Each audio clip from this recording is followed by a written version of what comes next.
Les quiero presentar un libro sobre la historia de las villas miseria de la ciudad de Buenos Aires. Algo que seguramente ustedes en su mente dicen, Villa Miseria, bueno, hay en todos lados. Y decir, bueno, qué pena, o cada vez más, sí, qué pena, la verdad. Y las condiciones son cada vez peores, porque algunas veces son villas que en algún momento tenían condiciones habitables y de seguridad, y después la realidad se encargó de empeorarlas. Vamos a decirlo lo que es. Pero quiero hablar de esto con la autora del libro, la doctora Valeria Snitkovsky, quien está en línea. Valeria, ¿cómo te va? Sebastián Shapiro te saluda aquí en Duplex, en el EU2 de Bahía Blanca. Gracias por atenderme. Hola Sebastián, gracias a vos por darle un lugar al libro. Por favor, es un placer. Y aparte es algo tan presente en un país emergente como este que no hay que invisibilizarlo, todo lo contrario. Uno puede hacer historia a partir de los primeros asentamientos, por qué se llama villa, y cómo fueron en los ejidos urbanos ganando cada vez más lugar. ¿Por qué se te ocurrió abordar este tema?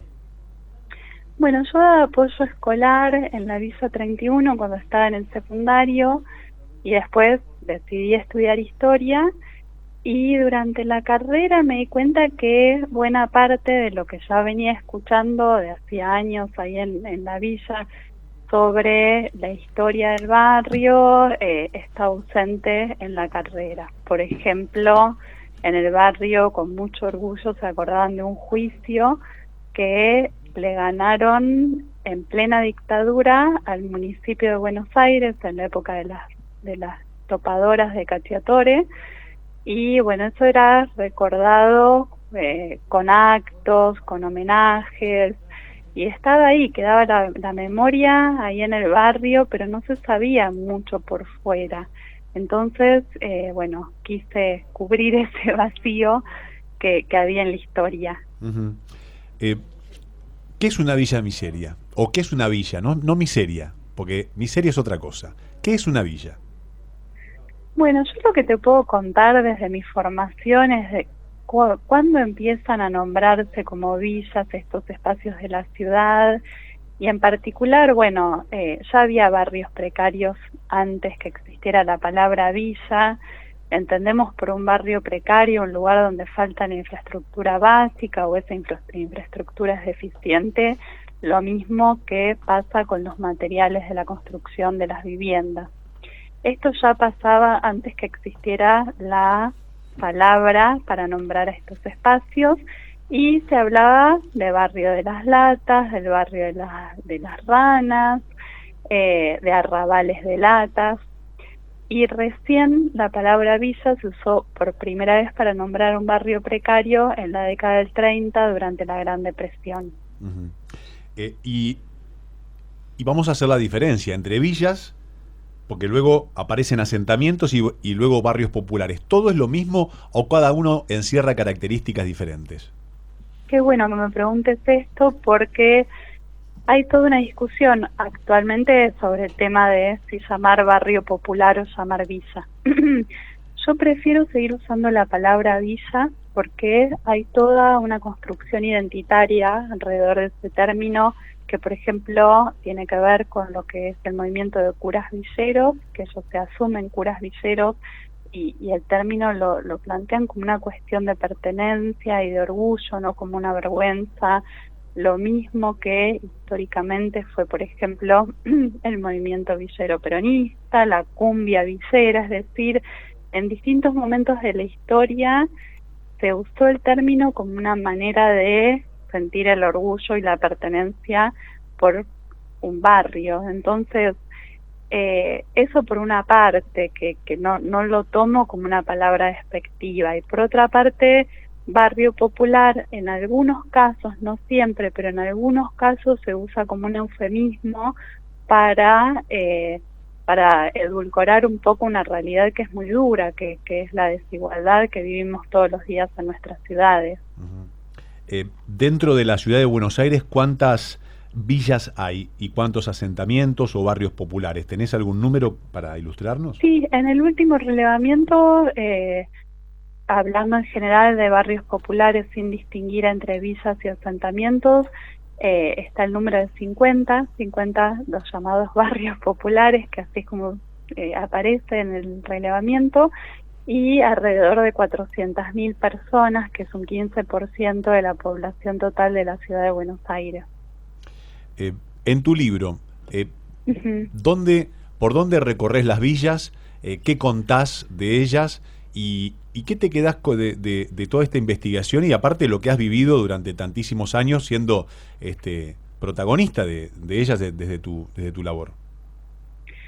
Bueno, yo intenté acercarme puntualmente, o sea, lo primero que quise ver era la similitud entre las formas de organización territorial y la organización en los lugares de trabajo. Es decir, me llamaba la atención que en las villas había comisiones vecinales, juntas de delegados, y esos nombres me remitían muy fuertemente a la historia del movimiento obrero argentino y particularmente a la historia del sindicalismo de base.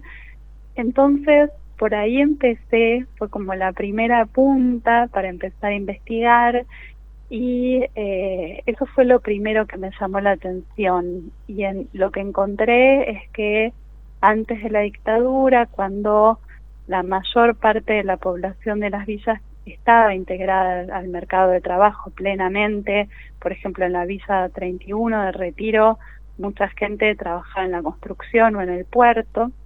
Entonces me llamó la atención cómo había gente con una formación política o sindical muy sólida que tenía que ver con un aprendizaje de décadas de demandar mejoras en sus condiciones de trabajo, que eso mismo lo habían trasladado al barrio, esos mismos saberes de cómo negociar, cómo confrontar con agentes del Estado, bueno, lo habían podido aprovechar en sus barrios para conseguir mejoras. Valeria, ¿dónde se consigue tu libro? Mi libro, en principio, bueno, el martes 18 se va a presentar en la Biblioteca Nacional, ahí van a estar los libros a disposición, y también, bueno, agradezco a la Fundación Tejido Urbano que me dio la posibilidad hermosa de convertir una tesis de doctorado en libro. En las redes de la Fundación Tejido Urbano, Facebook, Instagram y Twitter, Tejido Urbano, y también en la página de la Fundación, tejidourbano.net, ahí pueden pedir el libro o preguntar, porque todavía no está a la venta, pero ahí pueden decirles bien. Ahí está.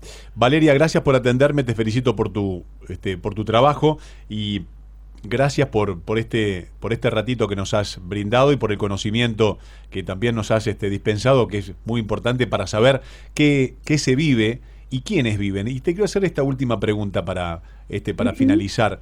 Se escuchan malas noticias, que son las que venden, ¿no? Pero no todas las personas que habitan las villas tienen el mal vivir, son las menos. Después hay gente de trabajo que trata de vivir en su espacio de la mejor forma posible. Y te quiero preguntar dos cosas dentro de una. ¿Ves a la gente que vive en una villa que quiere irse para vivir en un barrio mejor o elige vivir ahí tratando de modificar la realidad del lugar que eligió? Me parece muy importante que puedas plantear esto, porque hay estigmas negativos muy fuertes que pesan sobre estas poblaciones. En mi experiencia en particular, de haber dado muchos años apoyo escolar, siempre me abrieron las puertas de las casas, siempre me invitaron a algo de comer. Bueno, yo la verdad es que mi experiencia desde barrios muy solidarios, donde mi vínculo fue siempre más que nada con las madres de las chicas y los chicos que iban a apoyo escolar, y era siempre la intención de que los chicos puedan aprender y que puedan estudiar, y la prioridad era el estudio. Entonces, bueno, desde lo que yo conozco y desde lo que pude ver, es gente que quiere progresar, que quiere mejorar sus condiciones de vida, y que, bueno, hay algo de pueblo chico también en algunas villas, de comunidad fuerte y solidaria. Ahí está. Ahora sí, Valeria, gracias por atenderme. Te deseo que pases un excelente fin de semana y feliz Día de la Familia. Igualmente, abrazo grande. Gracias. La doctora Valeria Snikovsky, quien presentó un libro sobre la historia de las villas miseria de la ciudad de Buenos Aires, o de las villas, porque no todas las villas son miseria. Algunas veces la miseria la hace cada uno y no el grupo en general.